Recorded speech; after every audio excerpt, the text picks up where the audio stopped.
Okay, before you get started with Lab 5 on stochasticity and uncertainty, I thought we would go through a quick demonstration. First of all, that quickly reviews the inclusion of random number generators within our population models in InsightMaker.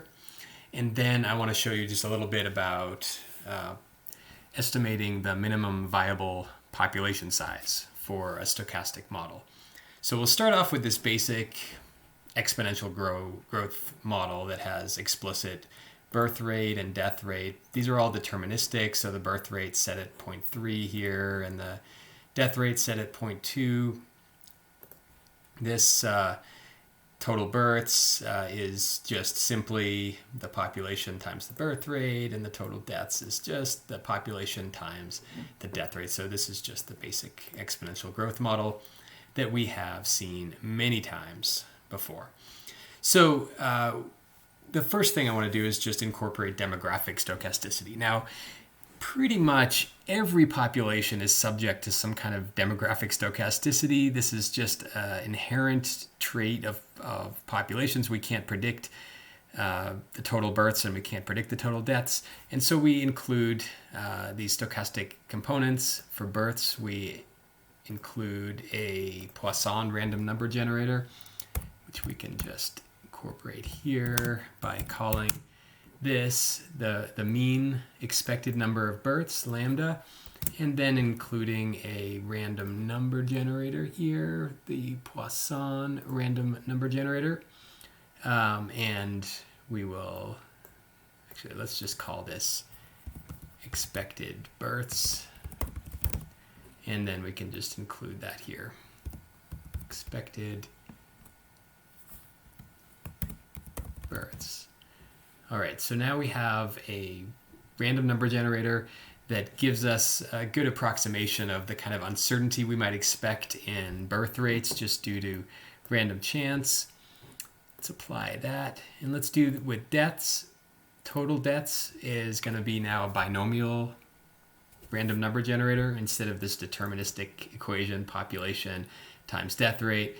We're going to just get rid of that and add a binomial random number generator. That's the coin flip distribution. Number of coin flips equal to the total number of individuals in the population. We flip a coin for every individual, decides whether it lives or dies, and the probability of death is the death rate. So that's all we need to do. And now we've incorporated demographic stochasticity into our model. So we're done with that. Now, that's the easy part.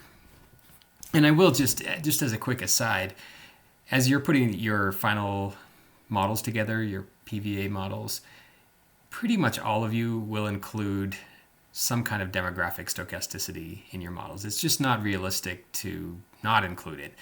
As you've seen, it becomes more important as populations get smaller and smaller, but that doesn't mean you shouldn't include it for a large population because it's still realistic to include it. All right, so now let's include environmental stochasticity. I'm just going to add 4 new variables. And this is going to represent the variability in the per capita vital rates. That's an environmental stochasticity. Oop, I didn't add 4. There we go. So we have 2 to define the variability in birth rate, the mean and variability. So we can include this. This is mean birth rate, and this is standard deviation in birth rate. And this is the mean death rate and DF. Death rate, and this is the standard deviation in death rate. We'll just link all these up. There we go. Just link them up, and then we just have to define them. So here we can say the mean is 0.3 and the standard deviation, say it's 0.2. Mean death rate is 0.2. And the standard deviation of the death rate is, let's say, 0.2. I did that wrong. That's the mean birth rate. Don't overwrite the name of your variable. You put it in the value, 0.2, or 3, sorry, 0.3. All right, so now we should have a stochastic model that has both environmental stochasticity, that's the year-to-year variation in birth rate and death rate, and we also have demographic stochasticity, which is modeled as random number generators on the total birth rate. That's a Poisson random number generator, and a binomial random number generator here. And all we have to do to get environmental stochasticity going here is just add a normal random number generator here. So we add the mean birth rate and the standard deviation of birth rate. And here it's going to be another normal distribution where the mean is the mean death rate and the standard deviation is the standard deviation of death rate. All right, and so we have a random population model, and let's get rid of all these constants like we do, and every time we run this, it's going to be a little different. And we can use the sensitivity testing tool to run it, say, 500 times. That's a lot of times. We'll see how long it takes us. And we can run it with different confidence regions. I won't plot each run for this purpose. And I forgot to monitor the population. And, you know, it takes, we're doing 500 runs here, so it's going to take a couple seconds here, but it's not too bad. And it'll give us the results, and there we go. All right, so there's quite a bit of variability in this model. We can see that there are some extinctions. We could look at the quantiles table and just go to the final year, and 0 is the, you know, some models fall as low as 0. Some models get as high as 1198. The 95% quantile lower bound is also 1 here, so that's not great. 95% upper bound is 660, and so we can see what this, you know, the table just gives us the same numbers that we're looking at here. Now, you can see this 95% region. This is the brownish region. 95% of the runs that we did fell in this region.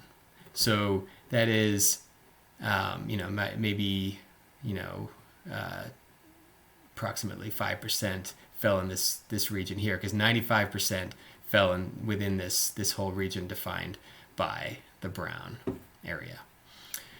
80% of the runs fell within this blue area, so you can see that, and then 50% of all our runs actually fell within this yellow area. So that's the majority of our simulations grew a little bit, as it would, because the mean Rmax is positive, right? So the mean birth rate is 0.3 and the mean death rate is 0.2. So we're going to have an overall births exceeding deaths, so an overall growth.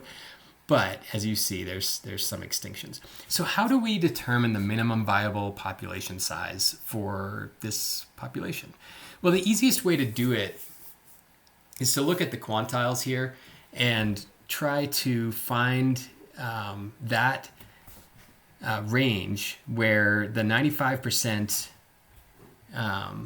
quantile region does not include 0. So you want at least 5% of the population in this case, and we're going to define minimum viable population in this case, right? If we go back to the lab and we go to the minimum viable population part of the lab, we're going to define minimum viable population as the abundance threshold below which the probability risk of extinction, the probabilities, parentheses, risk of extinction exceeds 5% over the next 50 years. So the first thing we have to do, if we're going to use this definition of minimum viable population, is to change our settings and make this run for 50 years.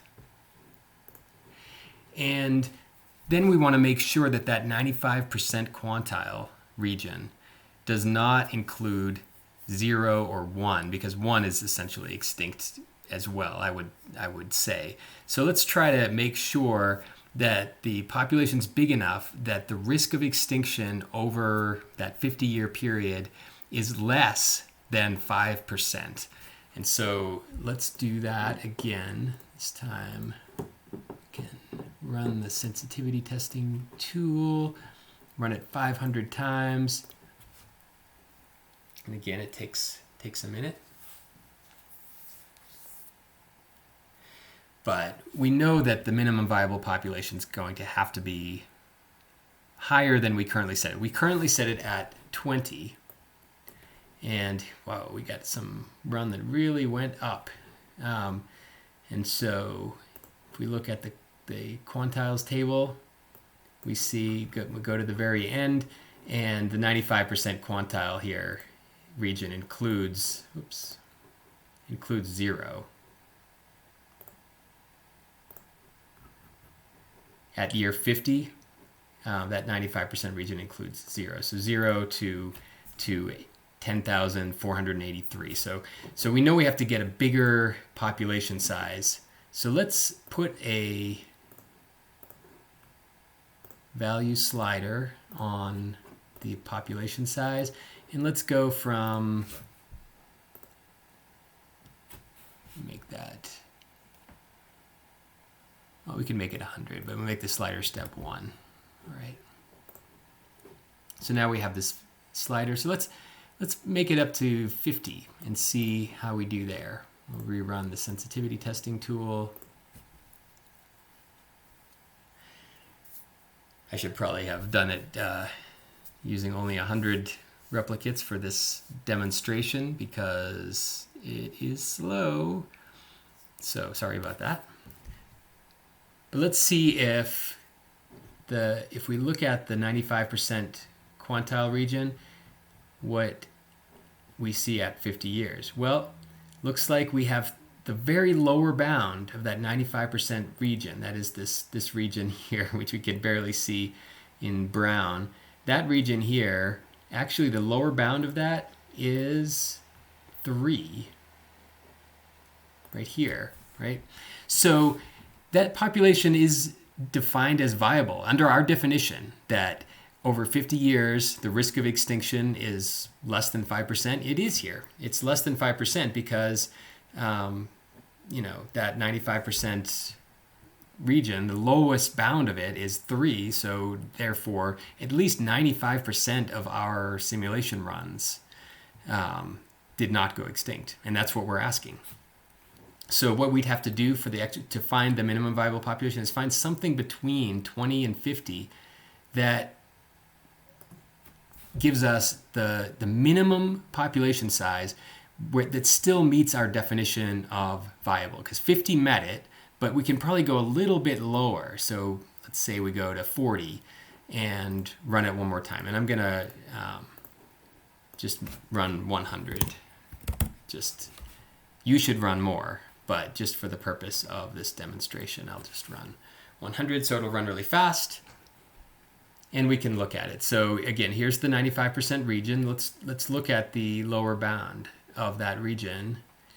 And here it actually is 12. I probably need to run it more, but that's viable under our definition because therefore at least 95% of the runs are not going extinct here. So, I could run it 30. Oops. Do this one last time. And then you can run it more times and see and get a better feel for the minimum viable population size. Again, this kind of meets our definition, but again, you should run it for more than 100 times. But this time, at least 95% of the runs did not go extinct over the 50-year time frame, and so it is viable. So in the Aruba Island rattlesnake example, just play around with it and make sure that you find the lowest population size that meets our definition of viability. All right, have fun with the lab and good luck.